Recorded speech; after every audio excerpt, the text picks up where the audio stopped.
It's 5 o'clock. This check of the time brought to you by Big O Tires, the team you trust.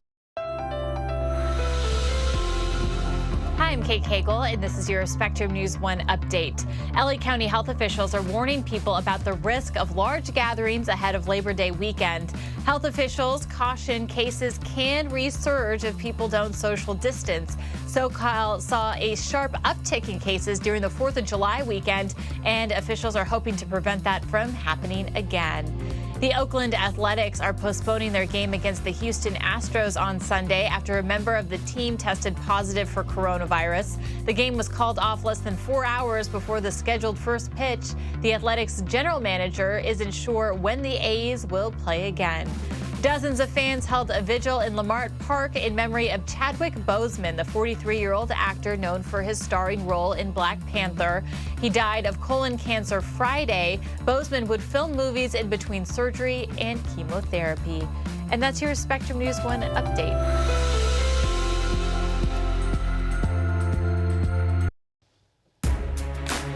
Ahead on your weekend and only on Spectrum, we've obtained the video testimony by a deputy blowing the whistle on gang culture inside the LA County Sheriff's Department. How his sworn testimony is casting a cloud over open investigations. Then we'll take you to the streets where local activists demand justice for Jacob Blake. Thousands have gathered all across the country, and Southern California is joining in the fight. And we'll have all the latest on the call for social justice from the NBA bubble, how the Lakers are making their voices heard this election season. Welcome to your weekend here on Spectrum News 1. I'm your host, Kate Cagle.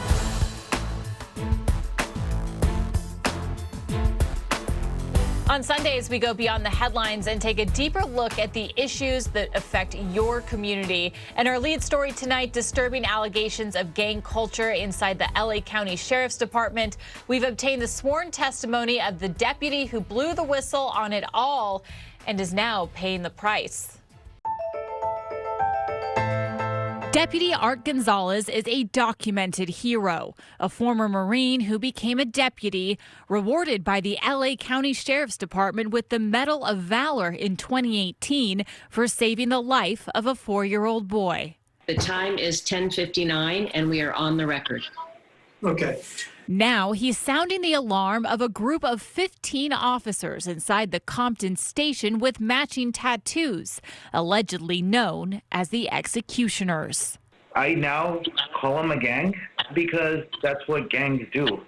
They beat up other people. His sworn testimony, obtained by Spectrum News 1, is for an excessive force case filed against LA County. The deputies accused in that lawsuit were allegedly chasing ink, trying to impress the Executioners so they could join. There are parties after, after shootings. They call them 998 parties. Some people say it's to celebrate that, the deputy's alive, and others believe it's, to celebrate that, they're going to be inking somebody. Deputy Gonzalez said the existence of the Executioners was common knowledge at the station and that the gang's so-called shot caller controlled the schedule and their actions boosted the station's arrest numbers. And again, this is common knowledge where they'll say they see a person running with a gun, but then there's never a gun recovered. But then, there's also, in order to apprehend that suspect, there's force involved. Earlier this month, Compton's Mayor Asia Brown and her colleagues called for state and federal investigations into the station. They terrorize the community and then they cover their tracks. Thank you all. Good job. At a backpack giveaway last week in Compton, Sheriff Alex Villanueva said he has not spoken to the mayor about her concerns. We're trying to build bridges, not tear them down, and I don't think we're going to achieve that with press conferences. Villanueva said his department is investigating the claims of a deputy gang in Compton, but said the allegations may be overblown by plaintiffs seeking million-dollar settlements from the county. When you say they're whistleblowers, no, these are people that are suing. And when they're suing, one of the processes of suing is you have to make the allegation as big as possible, and that's just part of the lawsuit process. When you go to the actual hard facts and prove them, it's an entirely different animal. John Sweeney, the lawyer who compelled Gonzalez to testify, has represented several families suing the county over wrongful death and excessive force cases stemming from the Compton station. And I am quite tired of going to funerals, sitting in living rooms, having to tell young kids or watch their mother or these young kids tell them their father is not coming back. Families feel horrible. It's something that just has to stop. Society has reached an inflection point. Good afternoon, Deputy. Good afternoon, sir. Gonzalez's testimony, delivered under oath, casts a cloud over other cases, including the shooting of 18-year-old Andres Guadardo, who was shot 5 times in the back by a Compton deputy earlier this year. How about this latest shooting of Andres Guadardo? Was that done by an inked member or a prospect of the executioners? Prospects. Lawyers for those deputies deny their clients were prospective members of the executioners. As for Gonzalez, his lawyer says he's now on leave from the department and in fear for his life. But his testimony has inspired 2 more deputies to come forward with similar stories of the Compton station. There are now 4 whistleblowers speaking out about that alleged gang activity inside the Compton station, and their lawyer says they're doing so at the risk of their own safety. Take a look at this. He sent me a picture of a dead rat found on the doorstep of one of his clients. He says it's clearly meant as a warning of what happens to rats. And the law firm representing the family of Andres Guadardo had this to say about my report. It is very disturbing, to say the least, that gangs are commonly known to exist within the LA County Sheriff's Department. These reports go to the heart of our concerns that the Sheriff's Department promotes and harbors a culture of violence against the public.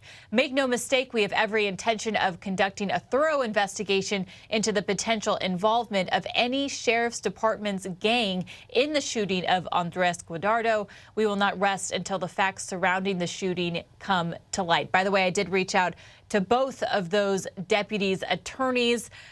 They did not get back to me with comment.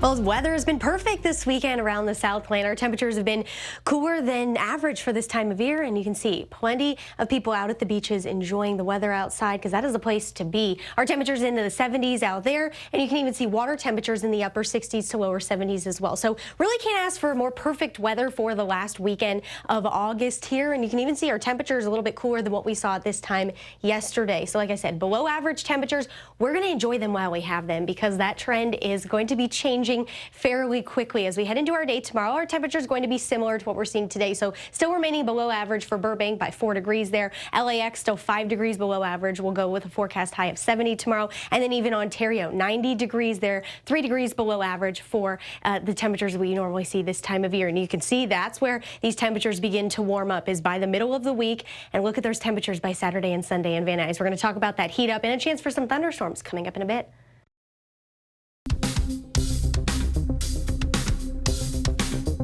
Protests and demonstrations against police brutality continue across the country this weekend.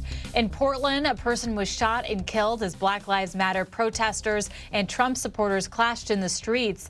The city has had demonstrations for 90 consecutive nights, all spurred by the killing of George Floyd in May. They gained momentum once again after last weekend's shooting of Jacob Blake in Kenosha, Wisconsin. The 29-year-old Blake was shot last Sunday 7 times in the back by a white police officer who was responding to a domestic incident.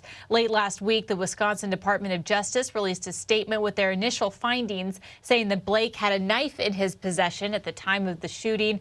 Blake is now paralyzed from the waist down. The whole incident was caught on camera. You've probably seen it shared on social media. It reignited protests across the country. And while some demonstrations turned violent, most remained peaceful, including here in Southern California. Our Itai Hod is out there right now in downtown LA, where hundreds marched to City Hall demanding change. Itai, how is it out there?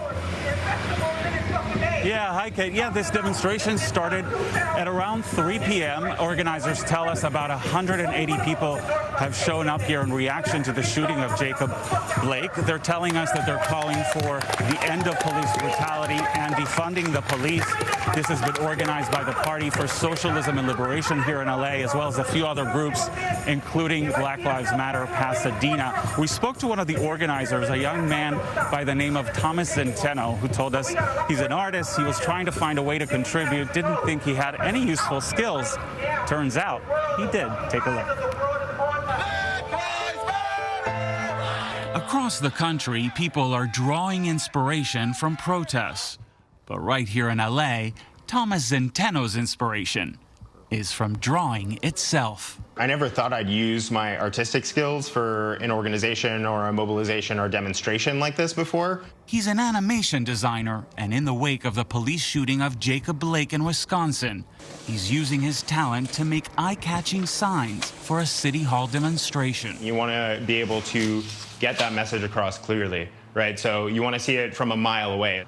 To that end, Thomas uses no color and few graphics. This is solidarity with Kenosha. You know, we have the Black Power fist. Obviously, this is a symbol against white supremacy. His signs are simple yet effective. I always think back to, you know, the civil rights movement, and there was some marchers who did I am a man signs. There were black men marching during the civil rights movements, and they were hung these signs that said, I am a man, basically saying, see me as human, right? And that's the power of these signs. You know, we're asking somebody to look at our message in a very succinct way, a very simple way, and to be mobilized and motivated by that slogan. He's working with an organization called the Party for Socialism and Liberation. They're protesting the shooting of Jacob Blake, who was shot 7 times after a scuffle with police during a domestic disturbance. Everybody's looking at the world around them. They're seeing the world burning. They're seeing, you know, the economy crumble. They're seeing, you know, this pandemic raging, and the war on Black lives doesn't stop. He knows change won't be easy, but seeing those signs at the protest is a reminder that change is indeed possible. I have that hope that we're able to change this society together. Hope and change in a country that has a long drive ahead.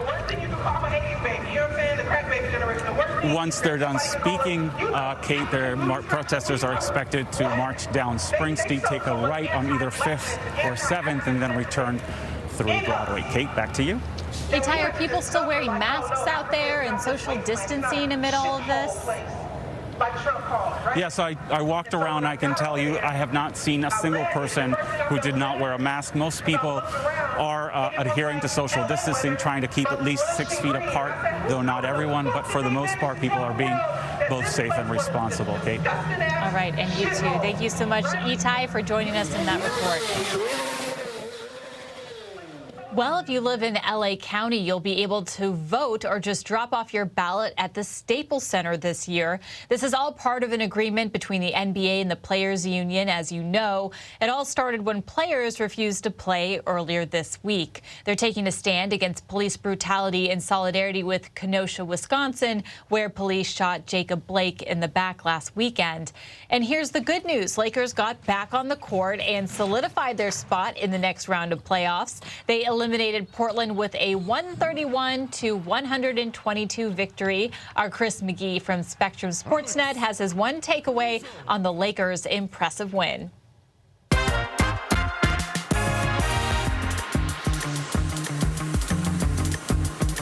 One takeaway brought to you by Giant RV.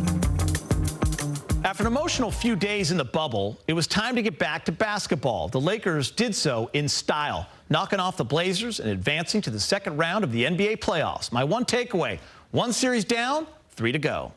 They're going to rush it, McCollum. There's Alex again. Read it well. Up ahead for Danny. Danny all the way. Lob. Throw it down, Anthony Davis.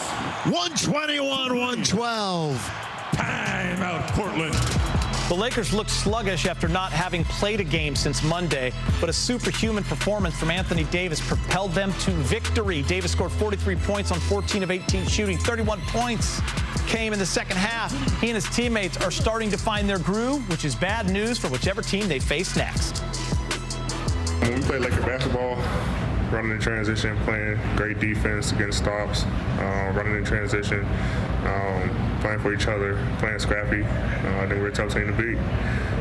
First game, we didn't lock into our defensive coverages, especially late game. We wasn't making shots, we wasn't running, we wasn't being scrappy, and we ultimately lost. That led to a loss for us, and we picked it up games 2 through 5 and was able to win. So we know we're a tough team to beat. We know we're a great team, and we just got to play that way every night.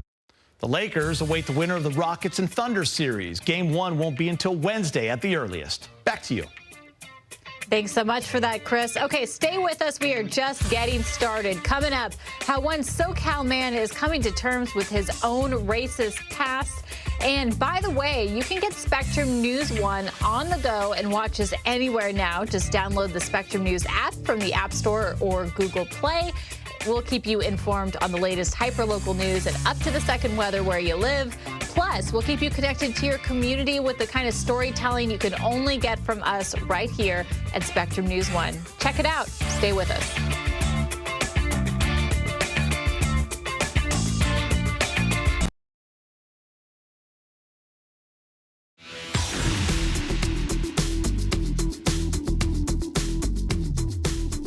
All right, with the conventions behind us, it is the final stretch to November. President Donald Trump officially accepted the Republican Party's nomination for president.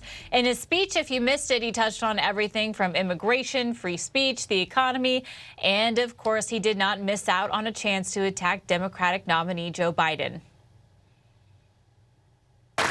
Joe Biden is not a savior of America's soul. He is the destroyer of America's jobs, and if given the chance, he will be the destroyer of American greatness. By the way, there's a new poll out today from ABC News and Ipsos saying that Trump's favorability stayed flat, no convention bump from him or for him. And the election is just 70 days away. That means it's time to get out the vote. But traditional methods like knocking on doors, they're out because of the pandemic. That takes us to Orange County, where Republicans need to flip seats that they lost in 2018. Our Zach Tawatari explains how canvassing efforts have gone virtual. Hitting the pavement has turned into hitting the hardwood floors, that is, for your Belinda resident, Janice Lim. Typically, as a volunteer for the Republican Party of Orange County, she'd be out on the streets canvassing for votes. But in 2020, in the midst of a pandemic, being in the thick of it actually means being at a distance. I miss the door-to-door and just meeting new people. Face-to-face, like most things in 2020, has taken on a new meaning. Janice is doing Zoom meetings and making cold calls from home to registered voters in the 39th Congressional District. The side effect of the pandemic, people being at home, has been positive for the party's responses. They say they've had 5 times the rate of picking up, and they've made over 1 million calls to their targeted races. I think when you're at door to door, it's just easy to like step aside and say, oh, we're not at home, and not answer the door. And tech has played a big part. Statewide, the GOP is using an app called Campaign Sidekick that's making it easier for the party to target voters they might have lost in 2018. When Orange County experienced the blue wave, Democrats flipping 4 seats. Republican Party of Orange County Chairman Fred Whitaker says the county's 2020 election results play a major role in the country's political landscape. The path to take back the House of Representatives has to go through Orange County and California.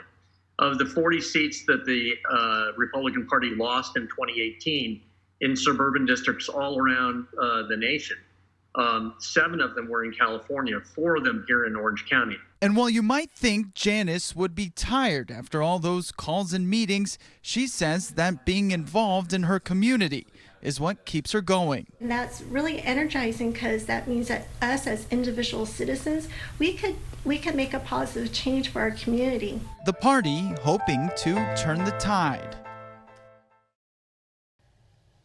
If you haven't registered to vote, you can do so right up to Election Day, by the way. You can just go online to register at vote.ca.gov.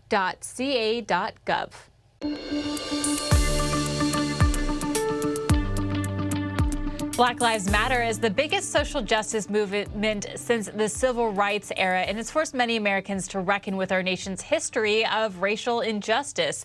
From marching in the streets to reading anti-racist literature, people are trying to better understand race in America. Our Taylor Torregano spoke with one man in Manhattan Beach who's coming to terms with his own history of racism.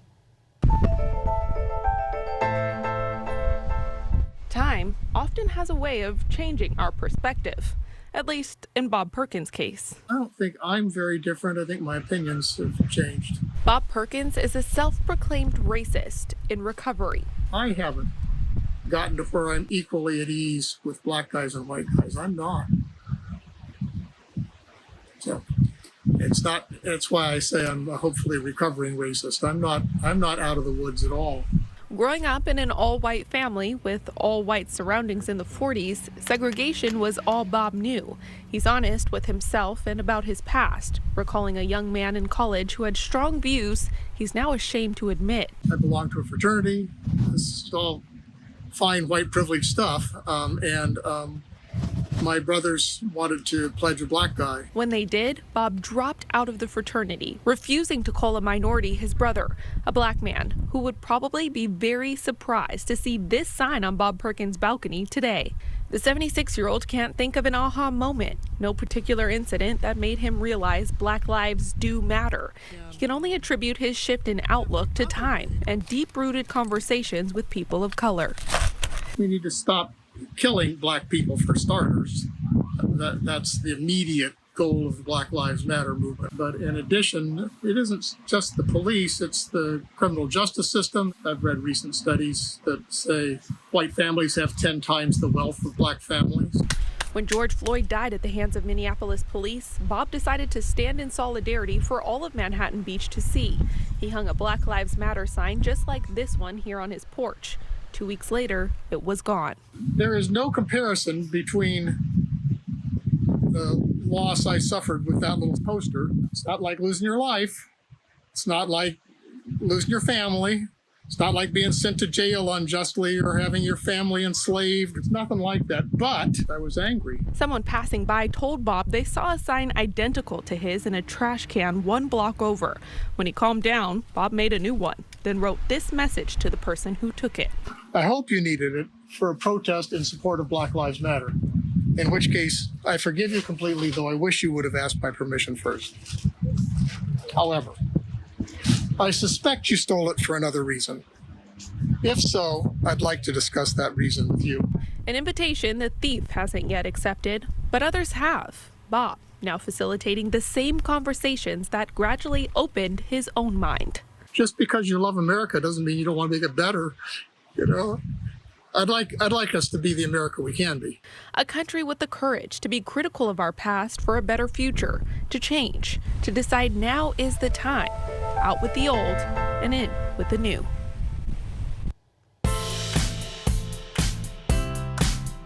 Okay, stay with us. We're going to get you up to speed on that wide-ranging corruption scandal inside LA City Hall and how it impacted development deals.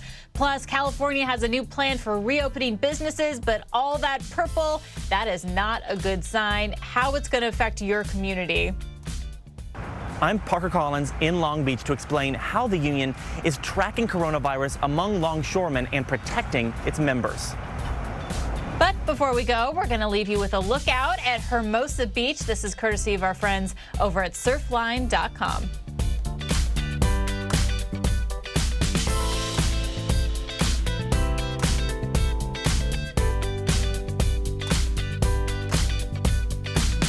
Watch live news on the go from your team at Spectrum News One with the new Spectrum News app. Your all-in-one destination for local news, weather forecasts, and events. The new Spectrum News app, your community connection. Learn more at SpectrumNewsApp.com. Download on the App Store or get it on Google Play.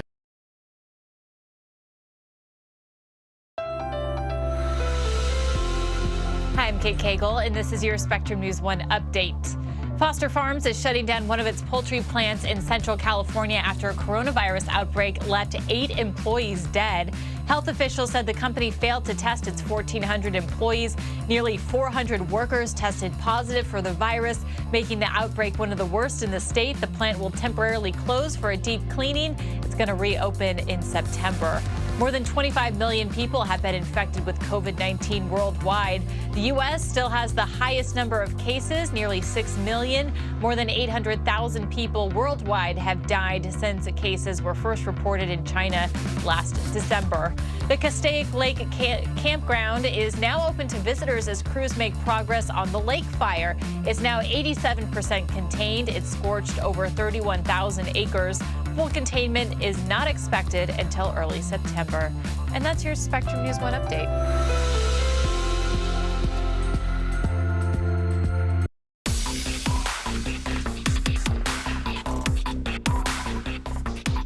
Lobbyist and former City Hall staffer, this man, Maury Goldman, has agreed to plead guilty to a federal charge of conspiracy to commit bribery. This is all part of that sprawling case centered on suspended Los Angeles Councilman Jose Huizar.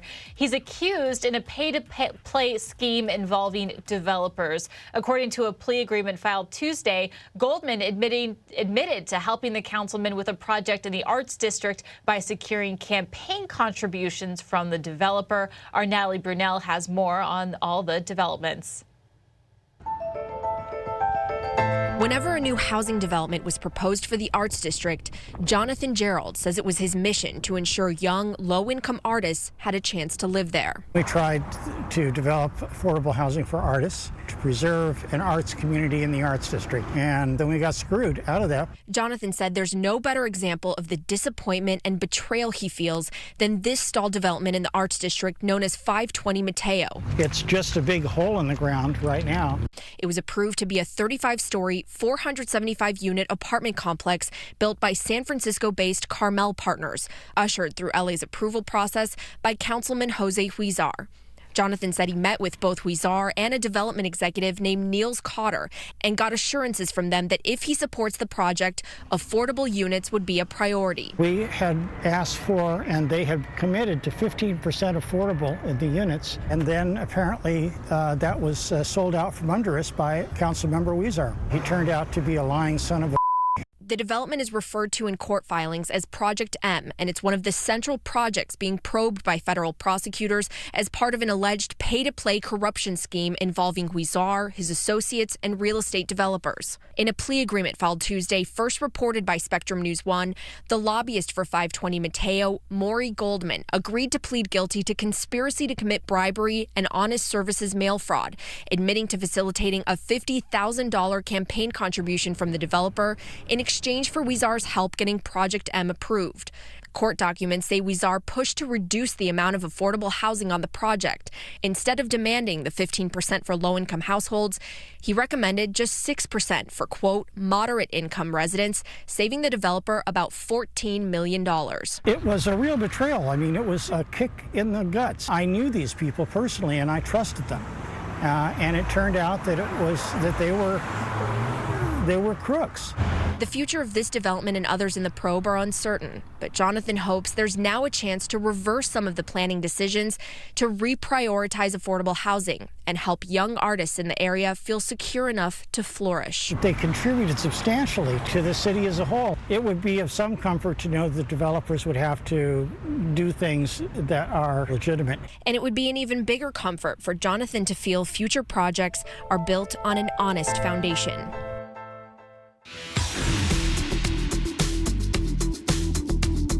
All right, so we're keeping an eye on 3 major wildfires still burning in Northern California. The CZU Lightning Complex fire started nearly 2 weeks ago in San Mateo and Santa Cruz counties. That fire is 85,000 acres and only 35% contained. 1 person has died, according to CAL FIRE.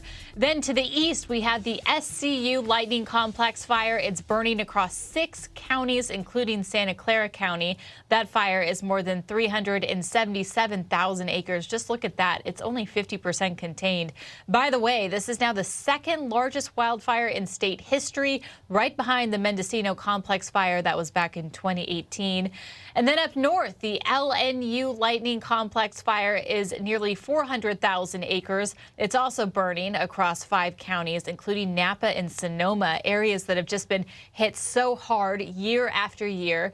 The good news, it's 56% contained at this point, but 5 people there died from those flames.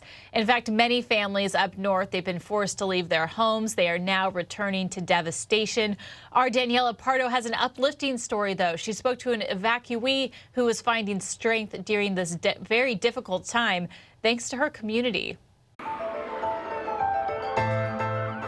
Waking up to flames ripping through her neighborhood still feels surreal for Tracy Drake, who's one of the hundreds of people who lost her home in the LNU complex fire. We had our neighbor come at 2 o'clock in the morning and bang on our front windows of where our door is to wake all of us up. Tracy says she jumped out of bed and ran to the door without any shoes or belongings. All we could see were flames. And it sounded, and I've said this to everybody, but it sounds like a freight train. It's a very, very loud ooh noise, and it's unlike anything you've smelt or seen in your entire life. It's been less than a week since she saw her house standing for the last time. It's been a blur. It feels like a dream, actually. Like it doesn't feel real. As she grapples with the reality of her home being destroyed, Tracy also feels a deep sense of gratitude for strangers like Ashley Tapp, who started a fundraiser for fire survivors. It's $100 to Costco. With the help of her community, Ashley has been able to connect dozens of families who lost everything to someone who wants to support them. Thank you. While Ashley didn't lose her home, she feels heartbroken for those affected and says she had to do something. I can't be at home these are my family. And it's not, some of these people I don't even know, but they're our community and we need to take care of them. She also organized a donation drive for evacuees like Tracy to pick up gift cards, clothes, and other everyday items they had to leave behind. They deserve that. And I would want someone to take care of me that way. If you make it personal, I feel like your choices and what you choose is a lot different. It's gestures like these, Tracy says, remind her everything will be okay. Everybody has come together, so I don't even feel sad right now because I'm super happy I have all my friends and my family. So, there's no reason to be upset. I'm alive. Through this perspective and support from her loved ones, Tracy feels strengthened to face whatever challenge is next.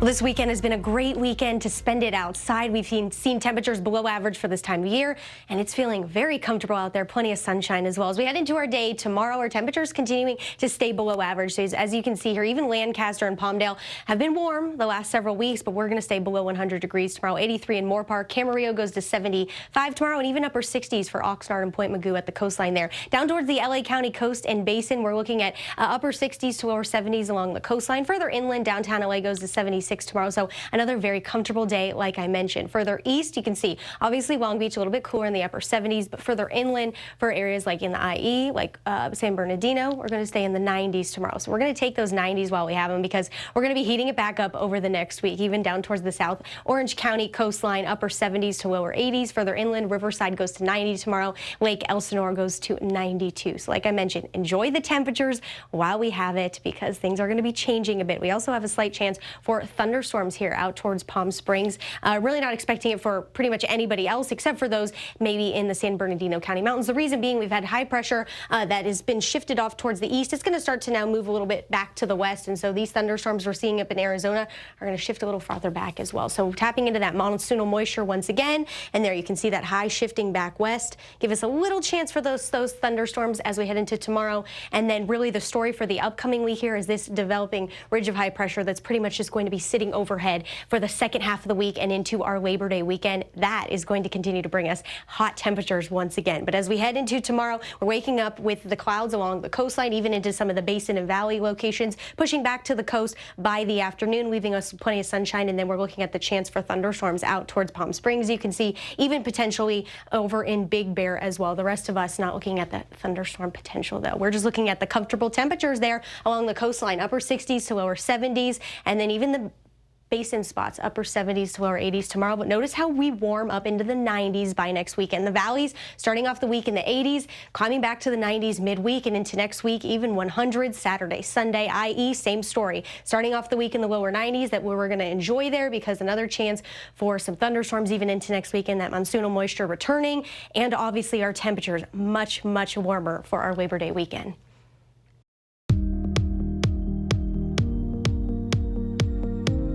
Governor Gavin Newsom announced a new plan Friday for reopening California businesses, admitting that the state initially reopened too quickly. There's a new color-coded system divided into 4 tiers. Now, this is based on COVID-19 cases and positivity rates from county to county. Los Angeles, Orange, Riverside, San Bernardino, and Ventura counties. In fact, most of California, see it right there. They're all in the purple. That's the most widespread tier. Until case rates drop, that means many business owners right now, they are still on pause. And we know that they have been hit especially hard by this pandemic. The federal Paycheck Protection was a lifeline for many small stores and restaurants. It saved millions of jobs. But that money has all but dried up, and Congress is now bitterly divided about what any new stimulus package would look like. So where do small businesses turn for help? Well, our Zarina Garazada shows us how microloans are helping minority small businesses that are struggling to survive. From street vendor to restaurant owner, Adan Rodriguez works hard to build his American dream. But since the pandemic, he's not sure that his business will make it. It feels bad because we're struggling a lot in 2 businesses, but I think everyone is struggling. Adan says his business, Zingo Tacos, relied on catering orders that are nearly non-existent now. On top of that, he says he's lost about 50% in restaurant sales. Without enough money coming in, his daughter Luz stepped in to try and navigate PPP loans to help save their family business. We've tried, and sometimes there's so many loopholes and so many financial statements and all this stuff that we need to provide that sometimes we don't have the education or experience to be able to provide the necessary stuff. Their situation is common, according to Inclusive Action, a nonprofit that provides microloans of up to $35,000 to street vendors and small businesses, mostly in the Latino community like Adan's, in hopes of keeping these small businesses open. While the loans are buying Adan more time to recover, the nonprofit's executive director says it won't be enough to keep his doors open through the pandemic alone. It's amazing that there's organizations and banks and even our government talking about loans to small businesses. But the fact is that these are temporary solutions, and we need to think about more systemic solutions to support our entrepreneurs. We need to get better loans out to businesses, but we also need to get grants to businesses. For now, Adan's loan is helping him keep his business open and provide for his family. But he knows until things turn around, he's operating on borrowed time. As all of this continues, we don't see the end to finish this, because they said this would last a couple months. I'm worried because this could go into the end of the year. Until then, Adan, like many other small business owners, are trying their best to make it through this pandemic, one order at a time.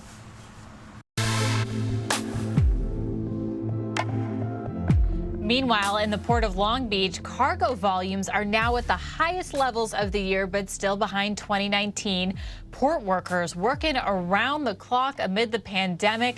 In fact, the Port of Long Beach just launched drive-through testing for dock workers, truck workers, and other employees who want to know if they've been exposed to coronavirus. Our Parker Collins has more. His son plays professional baseball, which kind of bucks the family tradition. International Longshore and Warehouse Union Local 13 President Ramon Ponce de Leon has worked at the ports for almost 4 decades, just like his father and his grandfather. None of them experienced what we're going through now. There's no blueprint to a pandemic.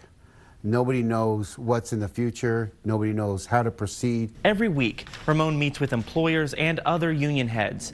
Their goal is to keep workers safe and track the spread of COVID-19. We're essential workers, so Getting to work is a necessity and being safe is a necessity. And that fine line between the two sometimes is a degree of difficulty. This spreadsheet is constantly updated.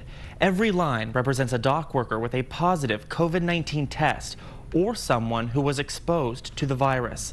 The first exposure is dated March 16th, and by now, the log is 10 pages long.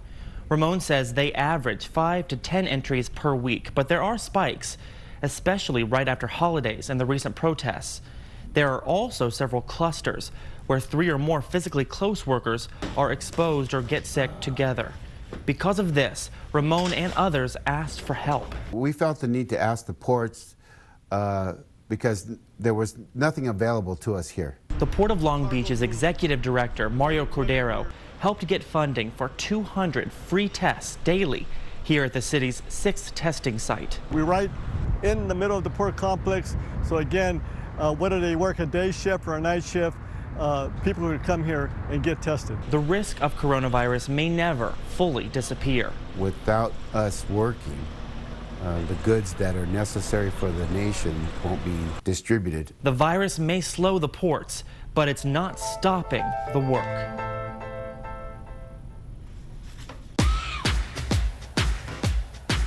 Hey, coming up next on your weekend, a new Whodunit series is taking over the silver screen. Well, it's for iPhone, so is that the bronze screen? I don't know.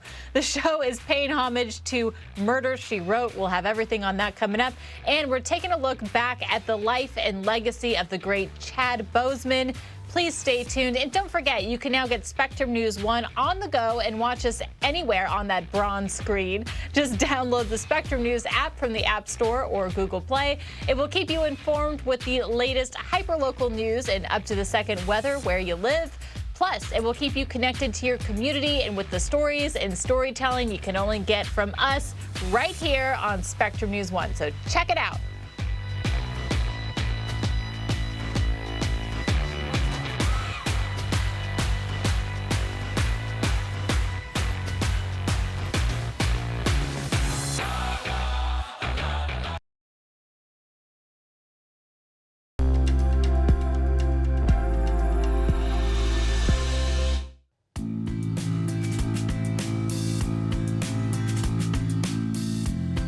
It's been 50 years since the Chicano moratorium, a peace march protesting the disproportionate impact the Vietnam War was having on the Mexican-American community. The original march turned violent when law enforcement moved in. Buildings were set on fire. Take a look at these photos. Hundreds of people were arrested. 3 people died. Thousands of people came out this weekend to mark the occasion. At least 3 parades took place throughout East LA. People gathered in the streets and in cars for these mass rallies. Our Lorena Ayub caught up with the founder of the movement. Over the years, the murals may have changed, but the need for justice has not. Dr. David Sanchez is a Latino activist that created the Brown Berets civil rights group and the iconic Chicano moratorium in 1970, a massive demonstration in East LA protesting the Vietnam War. He says many of the same issues back then remain relevant today. Even though Los Angeles was once part of Mexico, the police here still treat us really bad. Dr. Sanchez was highly active in the 1960s, a time when the FBI tracked the movements of the Brown Berets, since they took a firm stance against war. Today, Dr. Sanchez shows me where the fateful protest took place in 1970 at Ruben Salazar Park in East LA, a protest that erupted into a deadly riot, killing journalist Ruben Salazar, among others. Dr. Sanchez holds a gathering here every year to honor those lives lost. That their deaths were not in vain. That they gave their lives for the rights of the people in this community. And as a result of that social revolution that took place, our community has benefited throughout the country, and this is why it's important to know what happened when Ruben Salazar and the others were killed. Salazar himself was killed by a deputy here on Whittier Boulevard during the riot. Dr. Sanchez says he was a dear friend to him and an ally of justice for the Chicano movement. Today, you'll see a billboard of him in his honor on Whittier Boulevard. One of the reasons why I am a Brown Beret, because I was a victim of police brutality when I was growing up. And I think a lot of people have become victims of police brutality even today, and they're beginning to realize that they need to do something The community needs to wake up to the police brutality in this country. Changing murals in hopes to change the cycle of violence.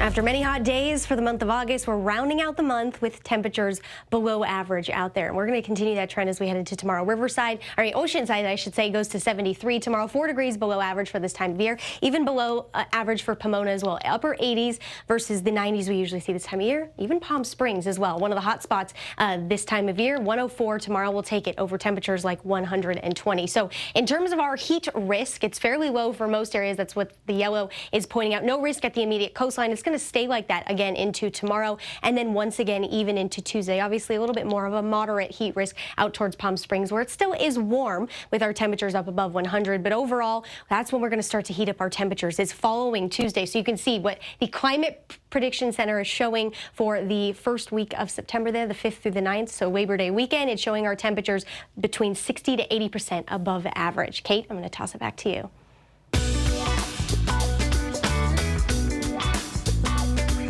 Well, it sure is a great time to be a streaming service right now with all of us stuck at home amid the pandemic.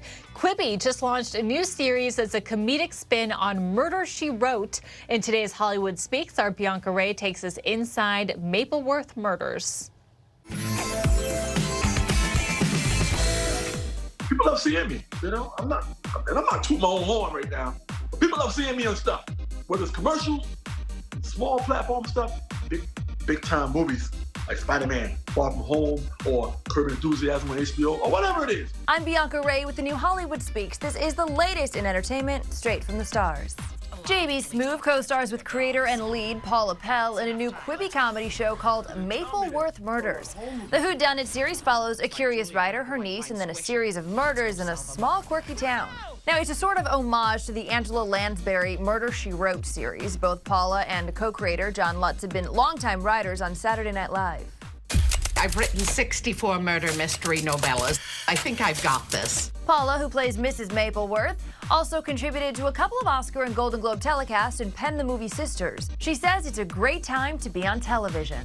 I think right now, for this sort of strange world we're living in, particularly right now, having so many options is really great, because you just voraciously eat it up because you need it. The only negative I will say is sometimes if you have a project that doesn't go, which all of us have those experiences where we have something and then it just didn't get made, is when I am scrolling through choices and I see things that look really not good. Sometimes that makes you kind of mad. You're like, that's on there? Okay, cool. Just when you're being a bitter Betty. For the latest in entertainment, you guys can follow me on social media. My handle's right here on your screen. I'm Bianca Ray, and that's Hollywood Speaks.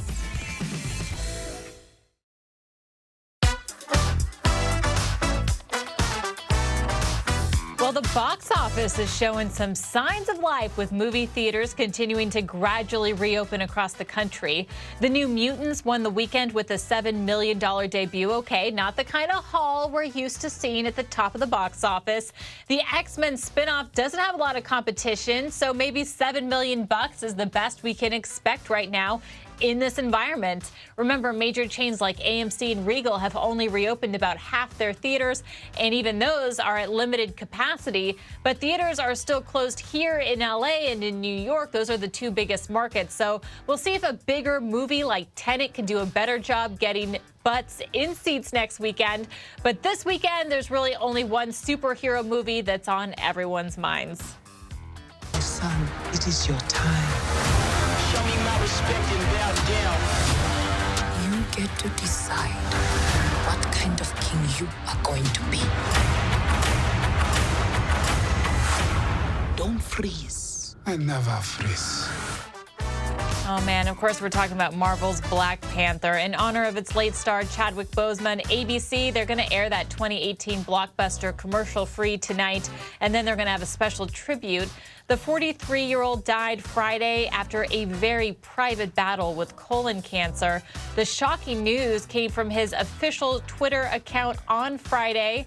You can see it right there. That tweet is, by the way, now the most liked tweet ever with more than 7 million hearts, which just goes to show how wide his reach was. The actor played a number of Black icons besides the Black Panther, from Jackie Robinson to James Brown, and in the process, he became an icon himself.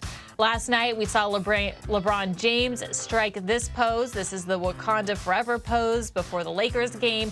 And a number of Boseman's co-stars in the Avenger movies also took to social media to pay their respects. And the most heartbreaking post I've seen, this has actually been a series of posts on social media, memorials for the Black Panther toys by children.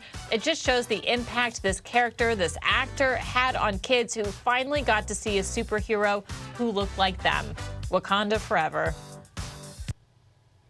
And that'll do it for this edition of your weekend here on Spectrum News 1. Every Sunday, you can find me right here sharing your stories and showcasing what makes living in Southern California so great. So if you have a comment for me, please reach out, say hi, be a friend. You can find me on social media right there on your screen.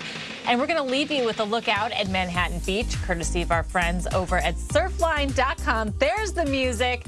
We'll see you back here next Sunday at 5 o'clock. Until then, have a great week. Take it easy.